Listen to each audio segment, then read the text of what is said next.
gentlemen, welcome back. We got a Mazda 1.8 liter engine here that we were building for a Mazda spec race.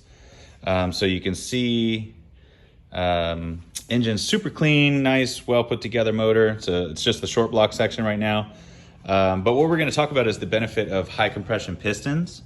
So a lot of people think that high compression is specifically for just, raising your compression in the combustion chamber. And when that happens, you get more energy out of the air and fuel that you put in there, which is correct.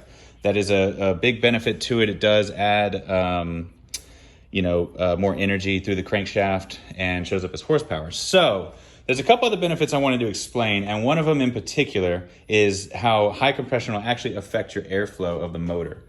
So, one of the things that you're going to hear a lot in this channel is we discuss pressure differential across an item. So that could be a fuel injector, that could be an intake valve, that could be through a supercharger.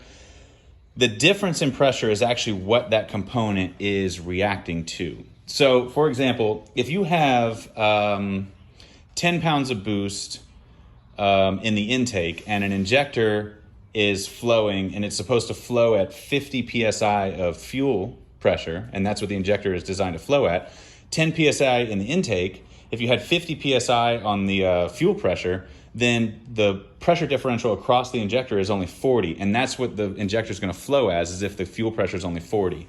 So you actually have to kick up the fuel pressure to 60 because of the 10 psi in the intake, and then that allows the fuel injector to flow at the rate of 50 psi because it's a pressure differential. So that kind of idea comes into what's happening with the airflow with your high compression piston. Now, why is that? Well, because when the piston comes up to TDC, which is where we're at, and we'll say we're on the compression stroke, right? And it ignites the fuel is supposed to propagate. So it, from here, ignites and it expands across in all directions evenly, like that. And when that happens, that energy then presses down on the piston comes back to the bottom. With a high compression piston, when it does that process and it pushes the piston down to the bottom, because the pressure, the compression ratio is higher, that also goes same for the reverse. So for example, a 10-to-1 compression ratio is the entire cylinder volume, right? So basically this entire cylinder volume, if you fill this up with water, what that is, versus what the cylinder volume is as you have the piston all the way to top dead center. That's your compression ratio. It's the difference between this and this. And then the space is going to be what's up against the head. So the head is over top of this, and that space in there is the CC, or the volume that you're talking about. The difference between those develops what is your compression ratio. So you go from 1 to basically a tenth of that space is a 10-to-1 compression ratio.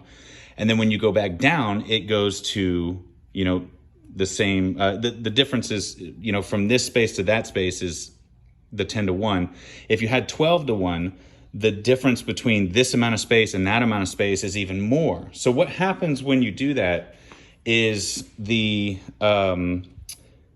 pressure that exists inside the cylinder when the piston goes to the bottom dead center, when that intake valve opens up, you want the highest amount of vacuum in the cylinder right when that intake valve starts to pop open. The reason is because that differential in pressure is what determines how fast the air is going to get pulled into the cylinder. So with a higher compression motor, what you're essentially doing is making the pressure differential between this point and that point higher than it was with a lower compression engine. And then when that intake valve opens up, because the vacuum and the pressure differential is higher than it was, you'll actually see a larger ingestment of air when that intake valve opens up. And when you have that happen, you're getting more into the cylinder. So not only is the compression ratio picking up basically how well you utilize that space, and how much of the expansion turns into mechanical energy, you are now changing how much air is actually getting in there. So your compression ratio goes up, which helps you with developing power. And then also your airflow rate goes up, which helps you increase power as well, because you have more oxygen in the cylinder to ignite with fuel and match with fuel.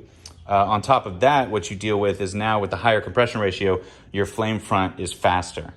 Now, as you up compression more and more and more, the way the flame ignites from the center of the piston and comes out and creates the expansion that pushes the piston down, if you get to a point where it starts to ignite too fast and it becomes unstable because of the fuel you're using, and the fuel burn basically comes around the side on both directions, right? Let's say the fuel burns this way, right? So it comes out and burns out and then comes this way, and it'll clap in the middle.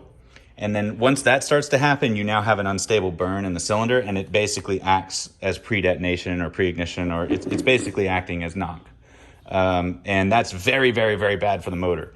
So when you talk about boosting an engine, the reason back in the day that they would lower compression for boosting motors, which was kind of a tip, oh, you're boosting, so buy lower compression pistons. That's all fine and dandy. You're doing the right thing for the fuel. So back in the day, they're running unleaded gasoline 97, and you can only have so many options. So you would lower compression, and that way you wouldn't end up with that unstable burn on the fuel before as you added boost. And it would allow you to add more boost. Therefore, you would get more air into the cylinder.